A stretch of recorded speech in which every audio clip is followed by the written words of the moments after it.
안녕하세요. 서영주입니다.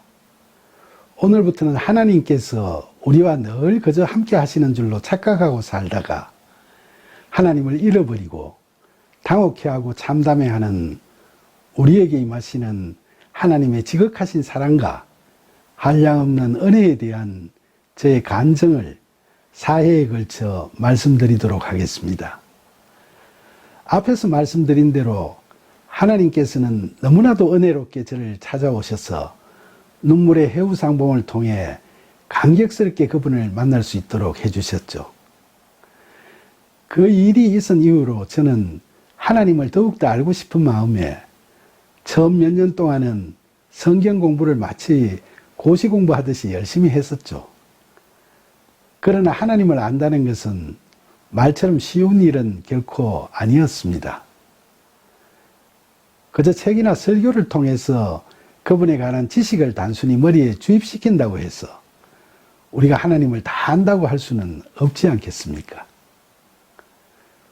우리가 날마다 기도를 하더라도 실제로 하나님과의 절실하고도 진정한 교감이 이루어지지 않으면 하나님을 제대로 안다고 스스로 확신할 수도 없는 겁니다. 잘 아시다시피 성경에 여러 군데 기록되어 있는 하나님을 안다고 할 때 알다라는 단어와 창세기 4장 1절에 아담과 하와가 동침했다고 할 때의 동침하다라는 단어는 히브리어 원어 성경에서는 야다라는 단어로 똑같이 표현되어 있습니다. 사실 남녀가 동침하며 상대를 알아가는 것은 편지나 이메일만 주고받으면서 펜팔로 사귀는 것과는 많이 다르지 않겠습니까? 그래서 신앙생활에서는 하나님과의 교감이 매우 중요한 거죠. 그러나 저는 하나님을 만나고 나서 처음 3년간은 나름대로 성경 공부도 열심히 하고 교회도 부지런히 다녔지만 그래도 삶 속에서 하나님을 인격적으로 늘 체험하고 진정으로 하나님과 동행하는 그런 신앙생활을 못한 채로 세월을 보냈습니다. 그렇게 3년이 지난 후 하나님 아버지께서는 제가 전혀 예상하지 못했던 고난을 저로 하여금 겪도록 하셨습니다. 그리고 너무나도 감사하게 그 고통과 시련 가운데서 제가 사랑의 하나님을 영적 인격적으로 만날 수 있도록 저를 이끌어 주셨죠. 그 험한 일을 겪는 과정에서 저는 신실하신 하나님의 인도하심의 은혜에 의해 아버지 하나님과 끊을래야 끊을 수 없는 둘만의 깊은 사랑의 관계를 맺을 수 있게 됐는데 그 이야기를 지금부터 말씀드리도록 하겠습니다. 그러니까 하나님을 만난 지 3년이 조금 지난 2009년 12월 초순이었습니다. 당시 정부가 부처 통폐합을 하면서 여러 개로 분산되어 있던 산업기술에 대한 연구개발 관리기관을 하나로 통합했는데 그때는 제가 그 통합기관의 초대 원장으로 부임한 지 얼마 되지 않아서 연말까지 챙겨야 할 일들이 무척 많았습니다. 이것저것 너무 바쁘다 보니까 저는 직장에서 해마다 실시하는 종합검진을 그 해에는 하지 말고 그냥 넘어갈까 생각하고 있었죠. 그런데 하루는 담당 간부가 찾아와서 우리 기관이 지정한 종합검진센터가 최신 설비를 갖춘 곳이라면서 제가 나이도 있으니까 매년 정기적으로 건강진단을 받는 게 좋을 것 같다고 강권하는 바람에 하는 수 없이 다음날 아침 검진센터에 진단을 받으러 가게 됐습니다. 초음파실에 가니까 영상진단을 전공하신 센터 원장님께서 직접 검사를 하시는데 목부터 허벅지까지 자세히 보시면서 참 건강하다고 칭찬을 해주시길래 저는 평소에 듣는 이야기라면서 우쭐해했죠. 그런데 그분이 갑자기 옆으로 누우라고 하시더니 양쪽 옆구리 부위를 살피시고는 모니터를 좀 보라고 하시면서 제게 오른쪽 신장이 왼쪽 신장에 비해서 이 부분이 조금 두껍지 않아요? 라고 물으시더군요. 얼핏 봐서는 별 차이가 없어 보였지만 설명을 듣고 보니까 위쪽 테두리가 조금 두껍게 보여서 곧바로 CT 촬영을 하게 됐습니다. CT 촬영 결과가 나오자 그분은 어두운 표정을 지으면서 신장에 종양이 있는데 무력은 아닌 것 같다면서 종합병원에 가서 그 정밀 진단을 받으라고 하시더군요. 다소 황망한 가운데서 집에서 가까운 종합병원에 가서 정밀 진단을 받게 됐죠. 담당 의사 선생님께서는 제가 가져간 CT 촬영 결과를 보시고는 다시 검사할 필요도 없이 신장암이 확실하다고 말씀하시더군요. 그러면서 그분은 저에게 암이 신장 뒷부분에 있어서 수술이 조금 복잡하겠지만 너무 걱정하지는 말라고 안심시키면서 격려해 주셨습니다. 수술 날짜가 정해지고 그 후 수술 전날에 입원을 해서 암세포가 뼈로 전이되었는지 검사를 마친 후 그 다음날 아침 일찍 수술실로 들어가게 됐죠.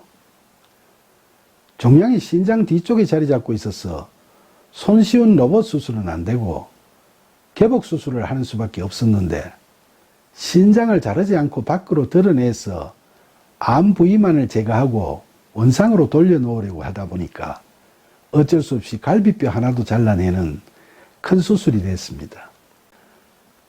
당초 예상했던 것보다 수술이 어려웠던지 몰라도 아침에 수술실로 들어가면서 간호사들 말로는 5시간이면 마치고 나온다던 사람이 10시간이 지나도 나오지 않으니까 아내는 수술실 밖에서 안절부절 못하고 있었죠.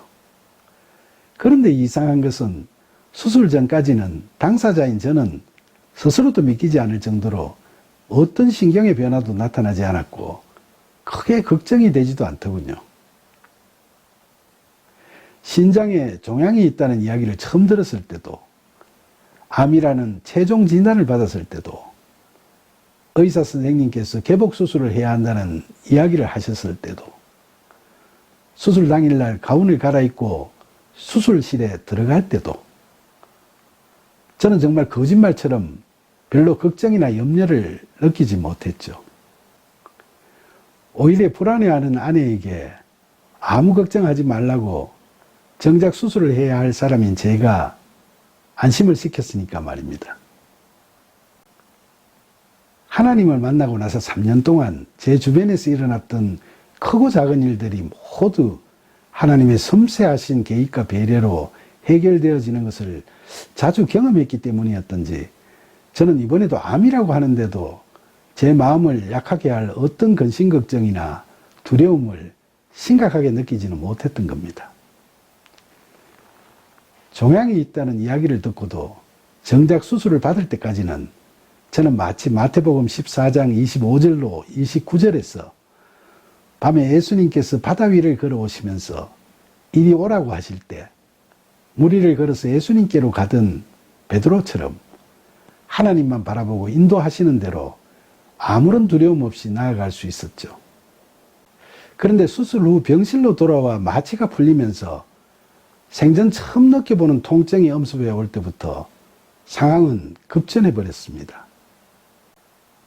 저는 마태복음 14장 30절과 31절에서 물 위를 걸어오라는 예수님의 말씀에도 불구하고 휘몰아치는 바람을 보고서는 무서워서 물속으로 빠져버렸던 베드로처럼 소위 믿음이 작은 자가 되어버리고 만 겁니다.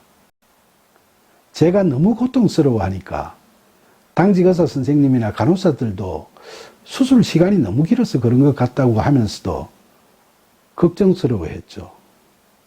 진통제를 계속 투여하는데도 마치 온몸을 쇠양치로 두들겨 맞는 것 같은 통증이 가시지 않아서 도무지 잠을 잘 수가 없었습니다. 게다가 소변통을 옆구리에 차고 팔뚝에 주사바늘을 꽂고 있는 초라한 제 행색을 거울을 통해 보면서 육체적인 통증의 고통뿐만 아니라 허탈해진 제 마음속으로 참담함과 함께 막연한 두려움까지 밀려오더군요. 세차게 휘몰아치던 바람에 두려워 떨던 베드로처럼 저도 수술 후 통증이 심해지자 하나님을 바라보지 않고 제가 처한 상황을 보게 되면서 그만 물속에 빠져버린 겁니다. 추가로 더 강한 진통제를 맞았는데도 보통 수술 환자들과는 달리 온몸이 계속 심하게 아프니까 뭔가 잘못된 게 아닌가 하는 나쁜 생각이 자꾸 들었고, 간호사들도 예외라면서 걱정을 많이 하고 자주 찾아와 보곤 하니까 도리어 죽음에 대한 공포마저 불안스럽게 엄습해 오더군요. 깊은 밤 병상에서 통증에 시달리면서 두려움까지 덮쳐오는 바람에 잠을 못 이루고 있는데 문득 이미 세상을 떠나버린 친구들이 생각났습니다. 저는 절친했던 친구들을 젊은 나이에 안타깝게도 많이 사별했었죠. 같이 술도 많이 마셨고 우정이 돈독했었던 10명 가까운 친구들이 사고나 지병으로 너무 빨리 제 곁을 떠나가 버렸던 겁니다. 그런데 이제 그 친구들처럼 저도 이렇게 암이란 중병에 걸려 수술까지 하게 됐다고 생각하니까 마음이 더욱 서글퍼지더군요. 캄캄한 밤의 정적 속에서 통증에 시달리면서 먼저 세상을 떠나버린 내 친구들을 한 사람씩 떠올리다 보니까 사무치는 그리움과 이별에 대한 서러움이 제 가슴에 푹 받쳐왔습니다. 한참을 혼자 흐느끼는데 불현듯 제 머릿속에 지금까지 살아왔던 일들이 주마등처럼 쭉 스쳐가더군요. 먼저 간 친구들에게 때로는 귀찮아 하는데도 내 좋다고 괴롭히기만 했던 것이나 또 함부로 마음에 상처받을 말들도 많이 했던 것이 미안하기만 했죠. 그리고 특히 예수님을 비난하고 예수님 믿는 사람들을 경멸하며 세상을 겁없이 교만하게 살아왔던 지난 날들이 너무나 또렷하게 기억이 나면서 너무 죄를 많이 지은 것 같아 무거운 죄책감이 제 가슴을 세차게 내려치기도 했습니다. 더구나 3년 전에 하나님의 찾아오심의 은혜를 받고 그 후로 살아오면서 하나님의 크신 사랑과 풍성하신 은혜를 수없이 많이 받아 누렸으면서도 저는 지난날의 저의 잘못에 대한 진정한 회개의 기회를 갖지 못하고 있었죠. 회개의 기도 없이 자신들의 형통에만 급급했던 로마 교회에 대해서 로마서 2장 4절에서 너가 하나님의 인자하심이 너를 인도하여 회개하게 하심을 알지 못하고 그의 인자하심과 용납하심과 길이 참으심이 풍성함을 멸시하느냐 라고 꾸짖던 사도 바울의 책망이 마치 저를 두고 하는 말씀 같았습니다. 하나님께서 찾아오신 후로 제 삶 가운데서 은혜로운 경험들을 숱하게 하면서도 솔직히 저는 하나님께서 또 다음에 주실 은혜는 무엇일까가 궁금했을 뿐 하나님께로부터 벗어나 있었던 지난 50여 년의 제 인생에서 저지른 숱한 잘못을 진심으로 뉘우치고 하나님께로 되돌아가는 참된 회개를 제대로 하지 못했던 겁니다. 저는 원래 교만하기 짝이 없고 강팍하기까지 한 죄인이었습니다. 그러나 하나님께서는 저의 교만과 완악함을 불쌍히 여기시고 저를 돌이키시기 위해 직접 찾아오셨고 그 후 3년간 함께 하심의 시간 속에서도 제가 진정으로 지난날을 회개하고 돌아오기를 참고 기다리셨던 겁니다. 그런데 저는 그것도 모르고 그동안 하나님께 받은 은혜만 챙기기에 급급하다가 그날 밤 암수술 뒤에 그처럼 강한 육신의 통증과 찢어지는 듯한 마음의 아픔과 회한을 겪고 나서야 비로소 제가 어떤 존재인지 그동안 살아오면서 하나님께 저지른 죄가 어떠했는지를 깨닫게 되었던 거죠. 캄캄한 병실에 누워서 가만히 생각을 해보니까 인간이란 존재가 대단한 것 같아도 제 아무리 밝고 화려하다고 뽐내봐야 플러그를 뽑아버리면 한순간에 꺼져버리는 조명등처럼 하나님 앞에서는 그야말로 별것 아닌 허망한 피조물에 불과하다는 것을 뼈저리게 느낄 수 있었습니다. 그리고 이처럼 약하고 보잘것없는 제가 그동안 뭣도 모르고 교만하게 천방지축으로 살아온 것이 너무나 부끄럽고 후회스러웠습니다.